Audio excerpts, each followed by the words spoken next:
6 বছরের মধ্যে প্রায় 4 থেকে 5টা বেবি কনসিভ করছি। 2 মাস 3 মাস যাওয়ার পরে পরে এসে মেডিসিন নিয়ে আসে। গাজীপুর জেলা ছাত্রদলের সভাপতি ইমরান হোসেন শিশিরের সঙ্গে 6 বছর আগে পরিচয় হয় এই তরুণীর। সেই পরিচয় থেকে তা গড়ায় প্রেমের সম্পর্কে। সেই সূত্র ধরে বিয়ের প্রলোভনে বিভিন্ন স্থানে ঘুরতে নিয়ে শারীরিক সম্পর্ক করেন শিশির। এমন অভিযোগ এই ভুক্তভোগী তরুণীর। খুব ভালো একটা সম্পর্ক আছে, ফিজিক্যাল হ্যাঁ শারীরিক সম্পর্ক আছে প্রায় 6 বছর যাবত। বলছে যে আমাকে বিয়ে করবে, বিয়ের প্রলোভন দেখিয়ে তারপর 6 বছর কন্টিনিউ সম্পর্ক চলতেছে। গত 6 বছরে তারা একসঙ্গে কক্সবাজারের বিভিন্ন রিসোর্ট এবং ভারতে ঘুরতে যান। ওই সময়ে আবাসিক হোটেল ও বিভিন্ন রিসোর্টে অবস্থানকালীন একান্ত ভিডিও ফুটেজ এবং খুবই ঘনিষ্ঠ কিছু ছবি সামাজিক যোগাযোগ মাধ্যমে ভাইরাল হয়।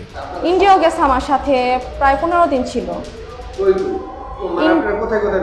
ইন্ডিয়া গেছি 9 দিন ছিলাম, আর কক্সবাজার কিছুদিন পর পরই কক্সবাজার যাওয়া হয়। ভুক্তভোগী এই তরুণীর অভিযোগ, গত 6 বছরে তিনি 4 থেকে 5 বার অন্তঃসত্ত্বা হলে পদ হারানোর কথা বলে গর্ভপাত করান শিশির। এখন বেবি কনসিভ করার পরে সে বলে যে তার ছাত্র দলের সমস্যা, সে সভাপতি থাকতে পারবে না।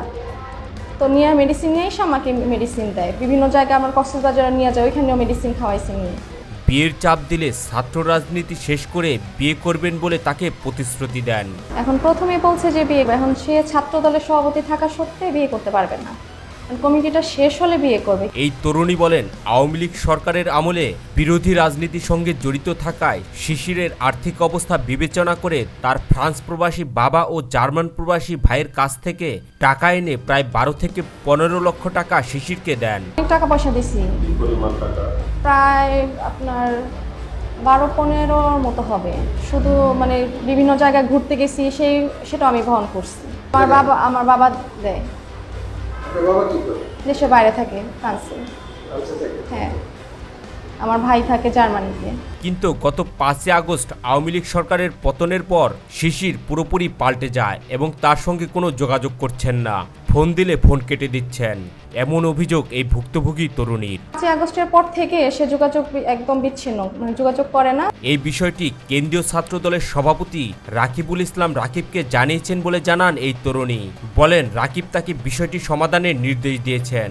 তারপর আমি সেন্ট্রালে গেছি, সেন্ট্রালে কথা বলছি সভাপতির সাথে। এখন ওইখান থেকেও বলছে যে মীমাংসা করার জন্য এটা। কিন্তু শিশির তাতেও পাত্তা দিচ্ছেন না এবং বিভিন্নভাবে তাকে হুমকি দিচ্ছেন, ফলে জীবনের নিরাপত্তায় ভুগছেন বলে অভিযোগ করেন এই তরুণী।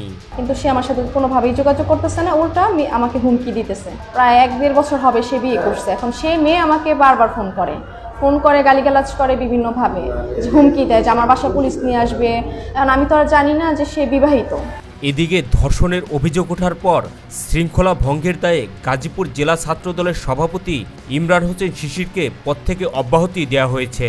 গত রোববার রাতে ছাত্রদলের দপ্তর সম্পাদক জাহাঙ্গীর আলমের সই করা চিঠিতে এসব বিষয়ে জানানো হয়। চিঠিতে উল্লেখ করা হয়, বাংলাদেশ জাতীয়তাবাদী ছাত্রদলের কেন্দ্রীয় সংসদের সিদ্ধান্ত অনুযায়ী সাংগঠনিক শৃঙ্খলা ভঙ্গের সুনির্দিষ্ট অভিযোগের ভিত্তিতে গাজীপুর জেলা ছাত্রদলের সভাপতি ইমরান হোসেন শিশিরকে সাংগঠনিক পদ থেকে অব্যাহতি দেওয়া হলো। সে আমাকে স্ত্রী মর্যাদা দিবে, নয়তোবা সে যে কোনো শাস্তি। উনি আমাকে বলছে ওকে ঢাকায় নিয়ে আসবে, পরে ওকে ঢাকায় নিয়ে আসছে শিশিরকে। আনার পরে ওকে প্রায় 6 তারিখে ঢাকায় নিয়ে আসছে মেবি। তখন সে বলছে যে সমাধানে আসবে, কিন্তু সে আমার সাথে টোটালি কোনো যোগাযোগ করে না, কথা বলে না, কোনো সমাধানে আসে না। অভিযোগটা ইমরান হোসেন শিশির কাপাসিয়া উপজেলার তোরগাঁও ইউনিয়নের সাইপসি গ্রামের বাসিন্দা।